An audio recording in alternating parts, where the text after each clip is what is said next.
আসসালামু আলাইকুম। রাজনীতির মারপ্যাচটা বোঝা অনেক কঠিন হয়ে গেছে। আমরা ছাত্রদেরকে যতটা ছাত্র মনে করছি, বাট তারা কিন্তু রাজনীতিবিদদের বাপ। মাঠে থাকা জামাত ইসলাম এবং বিএনপি আগামী দিনে নির্বাচনে বলেন, কলেজ ক্যাম্পাস ইউনিভার্সিটিতে বলেন, কঠিন একটা রাজনৈতিক লড়াইয়ে মুখোমুখি হবে। তবে এই লড়াইটা ভিন্ন রকম একটা লড়াই।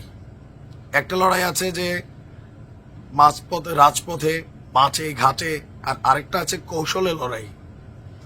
আমাদের বিপ্লবী ছাত্র জনতা যারা আছে, সমন্বয়করা যারা আছে, তারা কৌশলে লড়াই করছেন। এই 5ই আগস্টের যে ঘটনা, সেই ঘটনাটা ছিল একটা কৌশলের লড়াই।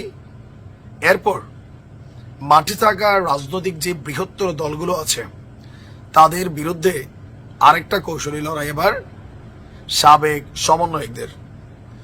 তো সমন্বয়ক কিভাবে সাবেক হয়, এটা একটা প্রশ্নবোধক চিহ্ন। আমার মনে হয় যে তারা কি সমন্বয়কগিরি ছেড়ে দিয়েছেন? যদি ছেড়েই দেন, সমন্বয়ক পদগুলো কি বিলুপ্ত হয়ে গেছে?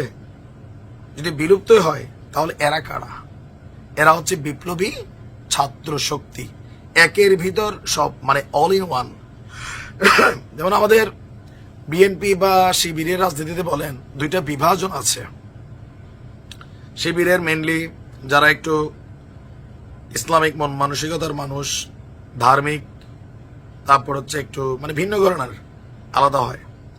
আর ছাত্রদল গতানুগতিক ধারার ব্লুটুথ, আবার ইসলামিক মনা অল্প।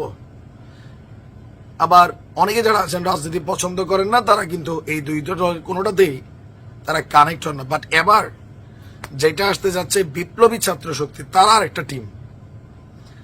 বৈষম্য বিরোধী ছাত্র আন্দোলন থেকে বেরিয়ে নতুন একটা সংগঠন আমরা কয়েকদিন আগে শুনেছিলাম সামনে আসতে যাচ্ছে। আর অলরেডি এই সংগঠনের নাম, অ্যাক্টিভিটিস, আত্মপ্রকাশ সবকিছু ফাইনাল। মধুর ক্যান্টিন থেকে ঢাকা বিশ্ববিদ্যালয়ের আপনার 24শে ফেব্রুয়ারি এই সংগঠনটি আত্মশক্তি বা আত্মপ্রকাশ ঘটাতে যাচ্ছে। নাম হচ্ছে বিপ্লবী ছাত্র শক্তি। একদম ফাইনাল না, বাট মোটামুটি ফাইনালি। আত্মপ্রকাশের দিনই 251 সদস্য বিশিষ্ট একটা কমিটি ঘোষণা হবে। আর কেন্দ্রীয় নেতৃত্বে নির্বাচন, দলের নাম সহ বিভিন্ন বিষয় আপনার এখনো আলোচনায় আছে। তো আমরা দেখছি যে আপনার রুদ্ধতার আলোচনা চলছে। শীর্ষ পদে কোন নেতারা থাকবেন তা নিয়েও আলোচনা সমঝোতা হচ্ছে। তবে এখানে তাদের বক্তব্য যে গতানুগতিক ধারার রাজনীতির বাহিরে মেধাভিত্তিক সমাজ নির্মাণ, রাষ্ট্র, মানে বিভিন্ন বক্তব্য তারা দিয়েছে। আমার কাছে মনে হচ্ছে যেটা আর কি, ছাত্ররা যারা রাজনীতি বিমুখ ছিল, তাদের সবাইকে একত্রিত করে কলেজ ক্যাম্পাস বা ছাত্ররাই কিন্তু মেইনলি রাজনীতির ভবিষ্যৎ।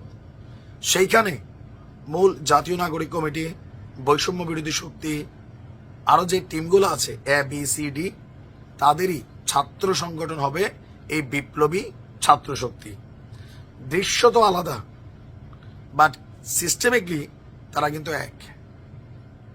আর এই দলটা নামলে ছাত্রদল এবং ছাত্র শিবির নতুন একটা চ্যালেঞ্জের মুখে পড়বে সদস্য সংগ্রহে। এটা মুক্ত মনে একটা প্ল্যাটফর্ম। আর সারা বাংলাদেশ থেকে যে কোনো ছাত্র চাইলে এটাতে কানেক্ট হতে পারে। শিবিরও পারে, ছাত্রদলও পারে, বাকিদের কথা তো বাদই দিলাম। বুঝতেই পারছেন আগামীর রাজপথের লড়াই কঠিন হতে যাচ্ছে। ভালো থাকুন।